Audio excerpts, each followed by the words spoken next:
మీరు ఒక్కసారి గమనిస్తే గనక ముస్లిం మైనారిటీ సమాజానికి కేటాయించినటువంటి ఏదైతే బడ్జెట్ ఉందో, ఆ బడ్జెట్‌ని ఎంత చాకచక్యంగా మొత్తం పూర్తిగా నవరత్నాలకి డైవర్ట్ చేశారో, పోనీ ఆ నవరత్నాల్లో కూడాను ఏమైనా న్యాయం చేస్తున్నారా అంటే గనక, నేను మీకు ఒక సింపుల్ ఒక ఉదాహరణ అంటే మనకి ఏదైనా గానీ నేనిప్పుడు మాట్లాడేటటువంటి ఏ మాటలైనా గానీ, ఇది పూర్తిగా నేను మాట్లాడుతున్నటువంటి మాటలు కాదు. రైట్ టు ఇన్ఫర్మేషన్ యాక్ట్ ద్వారా, ఆర్‌టీఐ ద్వారా సేకరించినటువంటి సమాచారం. ఈ రాష్ట్ర ప్రభుత్వమే నాకు ఇచ్చినటువంటి సమాచారం. మీరు జస్ట్ సింపుల్‌గా ఏదైతే వైఎస్ఆర్ చేయూత పథకంలో 2020, 21 సంవత్సరానికి 2,25,000 మంది లబ్ధిదారులు. 20, 21 సంవత్సరానికి 2,25,000 మంది లబ్ధిదారులు వారిపై ఖర్చు పెట్టింది 422,00,00,000. ఇప్పుడు మీరు ఒకసారి 21, 22 సంవత్సరానికి చూసుకుంటే గనక ఈ 2,25,000 మంది కాస్త 83,024 మందికి తగ్గిపోతారు. అంటే 1/3 ఆల్మోస్ట్ 1/3 పడిపోయి దానికోసం వీళ్ళు ఖర్చు పెట్టింది ఎంత అంటే 155,00,00,000. 422,00,00,000 ఎక్కడ? 155,00,00,000 ఎక్కడ?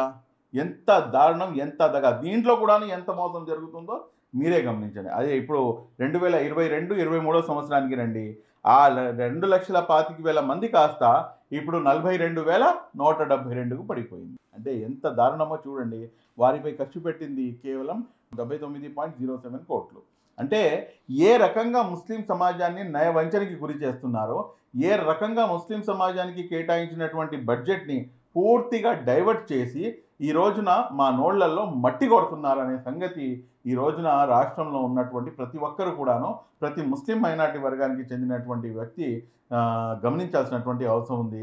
ఈ రోజున సంక్షేమాన్ని సంక్షోభంలో తీసుకెళ్ళిపోయారు, సంక్షోభంలో పూడ్చిపెట్టేశారు అని చెప్పడానికి నిదర్శనం, దీనికన్నా మంచి నిదర్శనం వేరేది ఏముండదు. ఇంకా వీటన్నిటితో పాటు చూసుకుంటే గనక మీకు ఏదైతే పెన్షన్లు ఉన్నాయో, ఇంతకుముందు ఏ ప్రభుత్వం కూడాను ఇచ్చినటువంటి పెన్షన్‌ని మా బడ్జెట్‌లో తీసుకొచ్చి ఎవరూ యాడ్ చేయలేదు. మాకు ప్రత్యేకంగా బడ్జెట్ అనేది కేటాయించే దేనికంటే సమాజంలో ఎస్సీలు, ఎస్టీలు, బీసీలు అణగారిన వర్గాలు వీళ్ళు కింద స్థాయిలో ఉన్నారు కాబట్టి వీళ్ళని అప్లిఫ్ట్‌మెంట్ చేయాలంటే గనక ఏదైతే జనరల్ బడ్జెట్ ఉందో ఈ జనరల్ బడ్జెట్‌తో పాటు వీరికి ప్రత్యేకంగా బడ్జెట్ అనేది కేటాయించి వీళ్ళని సమాజంలో అప్లిఫ్ట్ చేయాలని చెప్పేసి ప్రత్యేకంగా బడ్జెట్లు అనేది కేటాయించడం జరిగింది. మరి అలాంటప్పుడు మా కోసం కేటాయించినటువంటి ఏదైతే ప్రత్యేకమైనటువంటి బడ్జెట్ ఉందో ఆ బడ్జెట్ మొత్తాన్ని కూడాను నవరత్నాలకి తరలించేసి మా నోళ్లలో మట్టి కొట్టారు అన్న సంగతి ఇది నగ్న సత్యం. ఈరోజు మేము చెప్తుంది కేవలం మీరు తెలుగుదేశం పార్టీ గత ప్రభుత్వం కాదు, ఇంతకుముందు రోసయ్య గారి ప్రభుత్వం, ఇంతకుముందు కిరణ్ కుమార్ రెడ్డి గారి ప్రభుత్వం, ఇంతకుముందు వైఎస్ రాజశేఖర రెడ్డి గారి ప్రభుత్వం, ఇంతకుముందు ఎవరి ప్రభుత్వం రాష్ట్ర వ్యాప్తంగా కాదు దేశవ్యాప్తంగా తీసుకున్నా కానీ ఎవరు కూడాను ఇటువంటి దొంగ లెక్కలు చూపించరు. మరి అలాంటప్పుడు ఇక్కడ ఉన్నటువంటి ప్రభుత్వం చూపిస్తున్నటువంటి ఏదైతే ఈ లెక్కలు ఉన్నాయో ఈ లెక్కలు పూర్తిగా మమ్మల్ని నయవంచనకు గురి చేయడానికి మాత్రమే తప్పించి ఇంకేమీ కాదు అన్న సంగతి రాష్ట్ర ప్రజలందరూ కూడాను గమనించారు. ఎంత దారుణంగా ముస్లిం సమాజం మోసగించిపోయిందో, ఎంత దారుణంగా ముస్లిం సమాజం వెన్నుపోటుకు గురయ్యిందో, ఎంత దారుణంగా ముస్లిం సమాజం నయవంచనకు గురయ్యిందో మీకు తెలియాలంటే కనుక మనం కంపారిజన్ కంపల్సరీగా కావాలి కదా. కంపారిజన్ ఎవరైనా మంచి చేసినా కానీ కంపేర్ చేస్తాము, చెడు చేసినా కంపేర్ చేస్తాము. కాబట్టి గతంతో అంటే గత ప్రభుత్వం అనగానే ఇమ్మీడియట్ లాస్ట్ ప్రభుత్వం ఏదైతే ఉంటుందో దాంతోనే కంపారిజన్ చేయాలి. సో తెలుగుదేశం పార్టీ 2014 నుంచి 2018 వరకు అది కూడాను బీజేపీతో పాటు అధికారంలో ఉన్నప్పుడు ముస్లిం సమాజానికి చేసింది ఏమిటి?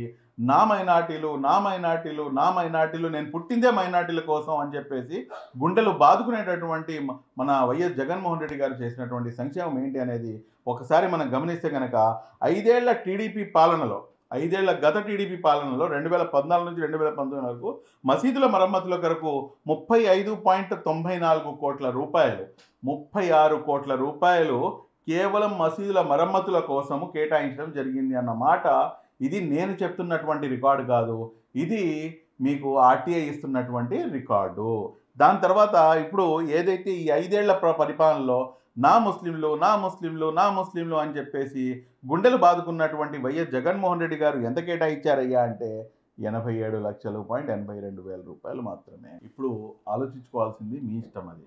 ఇప్పుడు గతంలో బీజేపీతో కలిసి ఉండి ముస్లిం సమాజానికి కనుక మీరు కంప్లీట్గా అవాయిడ్ చేసేయాలి, లేకపోతే ముస్లిం సమాజాన్ని కంప్లీట్గా వీళ్ళకి బీజేపీ పాలసీలోనే మేము కూడా వెళ్ళాలి అని చెప్పేసి నారా చంద్రబాబు నాయుడు గారు కానివ్వండి, లేకపోతే తెలుగుదేశం పార్టీ యొక్క మెంటాలిటీ కనుక అది ఉండుంటే కనుక ఇంత సంక్షేమం చేయాల్సినటువంటి అవసరం, అది కూడాను మతపరంగా ఒక మసీదుల కోసం కేటాయించినటువంటి అమౌంట్ 36 కోట్లు ఎక్కడ, 87 లక్షలు ఎక్కడ?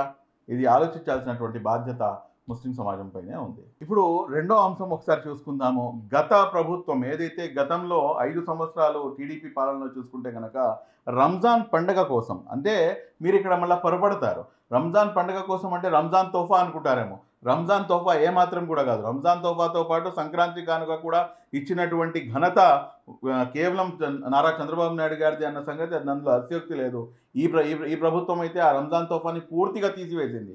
కానీ అది కాకుండా రంజాన్ తోఫా సంక్రాంతి కానుక కాకుండా రంజాన్లో ప్రత్యేకంగా ఏదైతే మసీదుల కోసమో, దాని తర్వాత అదేవిధంగా మన అక్కడ ఉన్నటువంటి రంగులు వేయటానికి, లేకపోతే ఈద్గాల మరమ్మతుల కోసం అని చెప్పేసి, దాని తర్వాత ఇఫ్తార్ విందులు, ప్రత్యేకంగా ఇఫ్తార్ విందులు ఏర్పాటు చేయడానికి అని చెప్పేసి ఐదేళ్ల టీడీపీ పాలనలో 20,25,00,000 రూపాయలు కేటాయించడం జరిగింది. ఎంతండి?